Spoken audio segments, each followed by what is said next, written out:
안녕하세요. 홍프로 스포츠입니다. 적중하신 가족방분들 모두 축하드립니다. 홍프로 가족방에서 모든 경기, 언오버 및 핸디캡, 최종 조합 공유해드리고 있습니다. 적중률 높은 홍프로 가족방은 고정 댓글에 있는 링크로 문의해 주시기 바랍니다.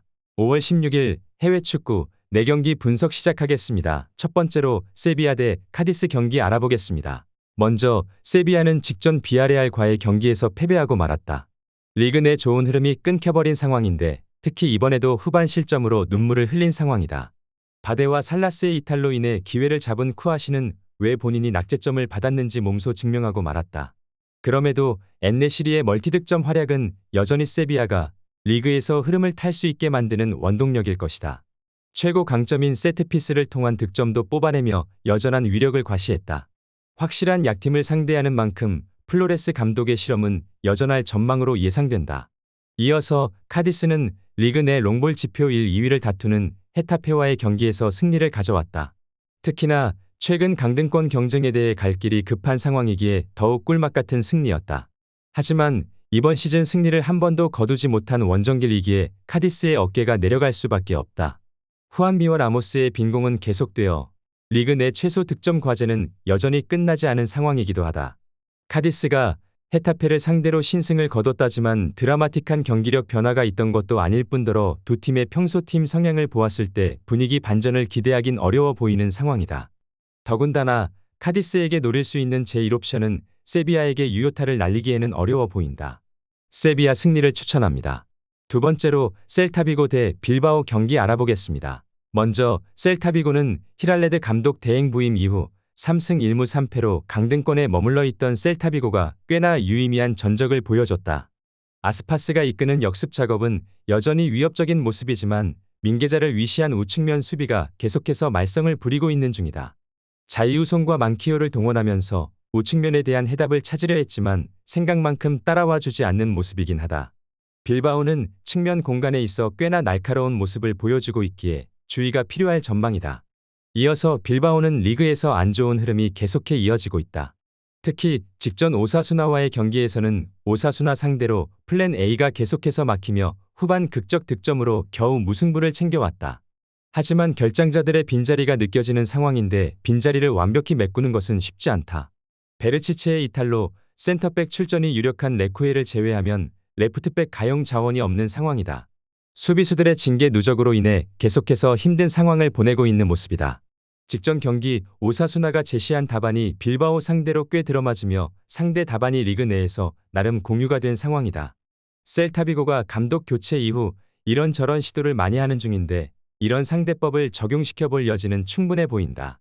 하지만 그러면서도 측면 수비에 대한 약점은 계속해 가져가고 있기 때문에 확실한 승리를 얻기에는 힘들어 보이는 것이 현실이다. 무승부를 추천합니다. 영상은 잘 보고 계신가요? 핸디, 언오버 및 최종 조합 공유받아 보실 수 있는 가족방 입장 방법 알려드리겠습니다. 첫 번째로 영상 하단에 댓글을 클릭해 주세요. 두 번째로 댓글에 링크를 클릭해 주세요. 마지막으로 채팅 참여하기 후 메시지 주시고 답장 기다려 주시면 됩니다. 나가기 하시면 가족방 입장 시켜드릴 수 없습니다. 언제든 편하게 문의 주시기 바랍니다. 세 번째로 아탈란타 대 유벤투스 경기 알아보겠습니다. 먼저 아탈란타는 컵대회 및 유로파 리그까지 전부 결승에 올랐다. 또한 5위 결정전 승리 이후 리그 4연승으로 막판 스퍼트를 제대로 뽑는 중이다. 최근 5경기 10득점으로 득점 또한 물이 오른 모습인데 특히 최근 잠잠했던 더케탈라러가 로마전에서 좋은 모습을 보였던 것이 아탈란타에겐 너무 반가운 상황일 것이다. 그럼에도 루제리의 지나친 공격적인 면모로 측면 수비에 대해 의문점이 조금 드는 건 사실이다. 최근 유벤투스의 측면 자원이 꽤나 파괴적인 면모를 보였기에 이 부분에 대해서 대비하며 수비진의 리드가 필요한 상황으로 보인다. 이어서 유벤투스는 강등이 확정된 살레르니타나 상대로 경기 내내 리드 당하다가 막판 극적인 동점골로 무승부에 그치며 체면치레 했다. 특히 최전방이 너무 아쉬운 모습을 보였는데 유벤투스의 결정력 문제가 다시 한번 불거졌다.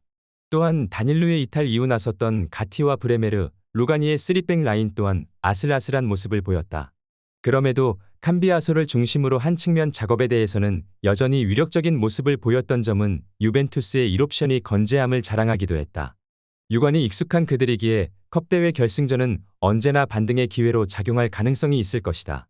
유벤투스를 상대로 3승밖에 거두지 못한 아탈란타의 상대 전적이나 대회에 대한 경험 등을 고려했을 때 유벤투스가 유리해 보이는 건 사실이나 최근 상반된 두 팀의 분위기를 무시하기엔 어려움이 따르는 게 사실이다.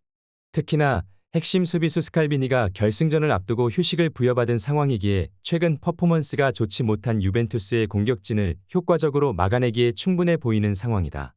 아탈란타 승리를 추천합니다. 네 번째로 헤타페 대 아틀레티코 마드리드 경기 알아보겠습니다. 먼저 헤타페는 시즌 막판 빈공으로 2연패를 기록 중이다. 특히 강등이 확정된 알메리아를 상대로 기록한 3골을 제외하면 5경기 한 골이다. 이런 상황에서 팀 내 최고 득점자 마요랄이 2달 만에 그라운드를 밟을 수 있다는 소식이 전해졌다. 주로 그린우드의 짝으로 나오는 베테랑 마타가 시원찮은 모습을 보였기에 더욱 마요랄의 복귀가 중요해진 상황이다. 그럼에도 제네와 알데레테 중심의 수비진은 꽤나 잘 버텨주는 모습을 보인다. 이어서 아틀레티코는 리그에서 3연승을 거두며 다시 좋은 분위기에 올라탔지만 실상은 수비 후 역습을 노리는 중위권 롱볼 팀들 상대로 경기력에서는 밀리다가 리켈메와 데폴의 원더골로 신승을 거둔 상황이다. 직전 데포르티보전에서 노출된 미흡한 롱볼 대처가 여전히 발목을 잡고 있는 모습이다. 특히 헤타페가 이번 시즌 강팀 상대로 발목을 꽤나 잡아왔기에 더욱 주의가 필요한 상황일 것이다.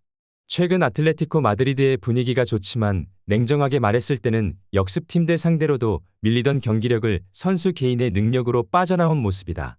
또한 헤타페가 홈에서 강팀들 상대로 꽤나 유의미한 전력을 보였기에 헤타페의 홈에서 치러지는 이 경기가 원사이드하게 기울지는 않을 것으로 예상된다. 무승부를 추천합니다. 영상은 잘 보고 계신가요? 핸디, 언어버 및 최종 조합 공유받아 보실 수 있는 가족방 입장 방법 알려드리겠습니다. 첫 번째로 영상 하단에 댓글을 클릭해 주세요. 두 번째로 댓글에 링크를 클릭해 주세요. 마지막으로 채팅 참여하기 후 메시지 주시고 답장 기다려 주시면 됩니다. 나가기 하시면 가족방 입장 시켜드릴 수 없습니다. 언제든 편하게 문의 주시기 바랍니다.